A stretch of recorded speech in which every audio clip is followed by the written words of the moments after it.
Far away in one of the eastern deserts many, many years ago grew a palm tree, which was both exceedingly old and exceedingly tall. All who passed through the desert had to stop and gaze at it, for it was much larger than other palms, and they used to say of it that some day it would certainly be taller than the obelisks and pyramids. Where the huge palm tree stood in its solitude and looked out over the desert, it saw something one day which made its mighty leaf crown sway back and forth on its slender trunk with astonishment. Over by the desert borders walked two human beings. They were still at the distance at which camels appear to be as tiny as moths, but they were certainly two human beings. Two who were strangers in the desert, for the palm knew the desert folk. They were a man and a woman who had neither guide nor pack camels, neither tent nor water sack. Verily, said the palm to itself, these two have come hither only to meet certain death. The palm cast a quick, apprehensive glance around. It surprises me, it said, that the lions are not already out to hunt this prey. But I do not see a single one astir, nor do I see any of the desert robbers, but they'll probably soon come. A sevenfold death awaits these travelers, thought the palm. The lions will devour them, thirst will parch them, the sandstorm will bury them, robbers will trap them, sunstroke will blight them, and fear will destroy them. And the palm tried to think of something else. The fate of these people made it sad at heart. But on the whole desert plain which lay spread out beneath the palm, there was nothing which it had not known and looked upon these 1,000 years. Nothing in particular could arrest its attention. Again it had to think of the two wanderers. By the drought and the storm, said the palm, calling upon life's most dangerous enemies, what is that the woman carries on her arm? I believe these fools also bring a little child with them. The palm, who was far-sighted, as the old usually are, actually saw aright. The woman bore on her arm a child that leaned against her shoulder and slept. The child hasn't even sufficient clothing on, said the palm. I see that the mother has tucked up her skirt and thrown it over the child. She must have snatched him from his bed in great haste and rushed off with him. I understand now. These people are runaways. But they are fools nevertheless, continued the palm. Unless an angel protects them, they would have done better to have let their enemies do their worst than to venture into this wilderness. I can imagine how the whole thing came about. The man stood at his work, the child slept in his crib, the woman had gone out to fetch water. When she was a few steps from the door, she saw enemies coming. She rushed back to the house, snatched up her child, and fled. Since then, they have been fleeing for several days. It is very certain that they have not rested a moment. Yes, everything has happened in this way, but still I say that unless an angel protects them, they are so frightened that, as yet, they feel neither fatigue nor suffering, but I see their thirst by the strange gleam in their eyes. Surely I ought to know a thirsty person's face. And when the palm began to think of thirst, a shudder passed through its tall trunk, and the long leaves' numberless lobes rolled up, as though they had been held over a fire. Were I a human being, it said, I should never venture into the desert. He is pretty brave who dares come here without having roots that reach down to the never-dying water veins. Here it can be dangerous, even for palms, yea, even for a palm such as I. If I could counsel them, I should beg them to turn back. Their enemies could never be as cruel toward them as the desert. Perhaps they think it is easy to live in the desert, but I know that now and then even I have found it hard to keep alive. I recollect one time in my youth when a hurricane threw a whole mountain of sand over me. I came near choking. If I could have died, that would have been my last moment. The palm continued to think aloud, as the aged and solitary habitually do. "I hear a wondrously beautiful melody rush through my leaves," it said. "All the lobes on my leaves are quivering. I know not what it is that takes possession of me at the sight of these poor strangers. But this unfortunate woman is so beautiful, she carries me back in memory to the most wonderful thing that I ever experienced." And while the leaves continued to move in a soft melody, the palm was reminded how once, very long ago, two illustrious personages had visited the oasis. They were the Queen of Sheba and Solomon the Wise. The beautiful queen was to return to her own country. The king had accompanied her on the journey, and now they were going to part. "In remembrance of this hour," said the queen then, "I now plant a date seed in the earth, and I wish that from it shall spring a palm which shall grow and live until a king shall arise in Judea greater than Solomon." And when she had said this, she planted the seed in the earth and watered it with her tears.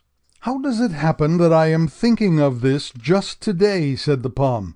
"Can this woman be so beautiful that she reminds me of the most glorious of queens, of her by whose word I have lived and flourished until this day?" "I hear my leaves rustle louder and louder," said the palm, "and it sounds as melancholy as a dirge. It is as though they prophesied that someone would soon leave this life. It is well to know that it does not apply to me, since I cannot die." The palm assumed that the death rustle in its leaves must apply to the two lone wanderers. It is certain that they too believed that their last hour was nearing. One saw it from their expression as they walked past the skeleton of a camel which lay in their path. One saw it from the glances they cast back at a pair of passing vultures. It couldn't be otherwise. They must perish. They had caught sight of the palm and oasis and hastened thither to find water. But when they arrived at last, they collapsed from despair, for the well was dry. The woman, worn out, laid the child down and seated herself beside the well curb and wept. The man flung himself down beside her and beat upon the dry earth with his fists. The palm heard how they talked with each other about their inevitable death. It also gleaned from their conversation that King Herod had ordered the slaughter of all male children from 2 to 3 years old, because he feared that the long-looked-for king of the Jews had been born.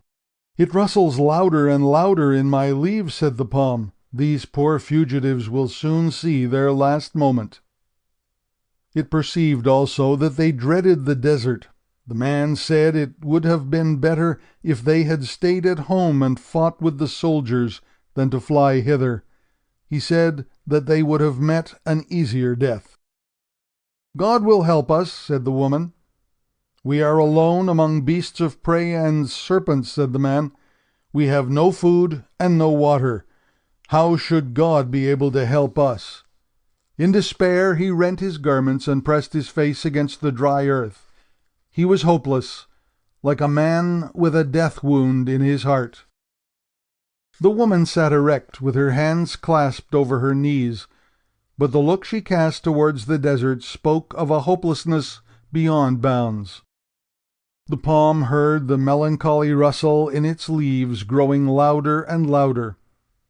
The woman must have heard it also, for she turned her gaze upward toward the palm crown, and instantly she involuntarily raised her arms. "Oh, dates, dates!" she cried.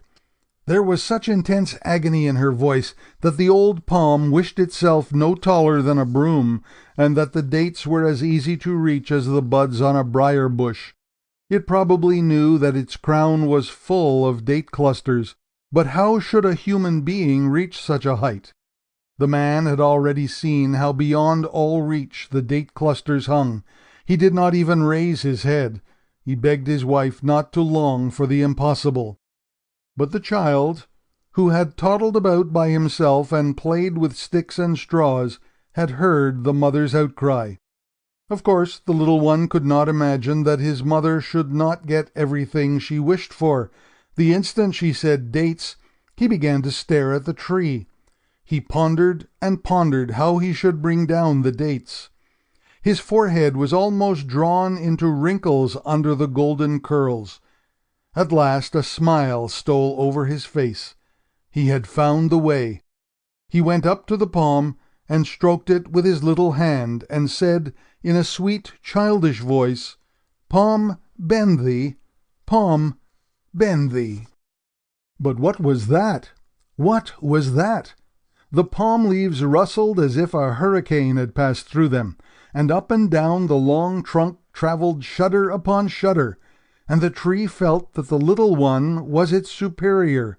It could not resist him, and it bowed its long trunk before the child, as people bow before princes.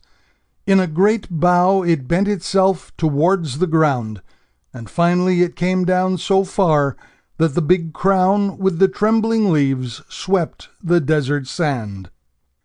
The child appeared to be neither frightened nor surprised. With a joyous cry he loosened cluster after cluster from the old palm's crown.